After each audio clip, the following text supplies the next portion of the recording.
తెలంగాణలో మున్సిపల్ ఎన్నికలు మంత్రులకు అసలైన పరీక్షగా మారాయి. సొంత జిల్లాల్లో పార్టీ పరిస్థితి ఒకవైపు, ఇన్ఛార్జ్గా బాధ్యతలు తీసుకున్న జిల్లాల్లో గెలుపు మరోవైపు. రెండు వైపులా ఒత్తిడి పెరిగింది. ఇంతో ఎన్నికలు ఎంతో ప్రతిష్టాత్మకం కావడంతో నేతలకు టెన్షన్ స్టార్ట్ అయింది. ప్రభుత్వ కార్యక్రమాల్లో బిజీగా ఉండే మంత్రులు రాజకీయంగా తమ సత్తా ఏంటో నిరూపించుకునే సమయం ఇది.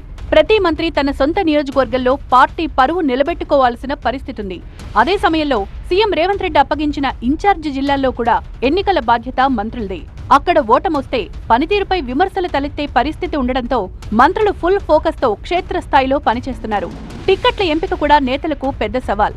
ఆశావాహుల సంఖ్య ఎక్కువగా ఉండడంతో అసంతృప్తులు, రెబల్స్ భయం పార్టీని వెంటాడుతోంది.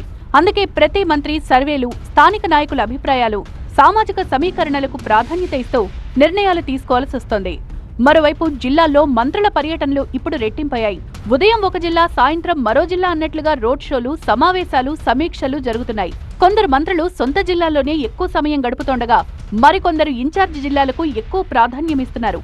గెలుపే లక్ష్యంగా మంత్రులు నిద్రలేని రోజులు గడుపుతున్నారు.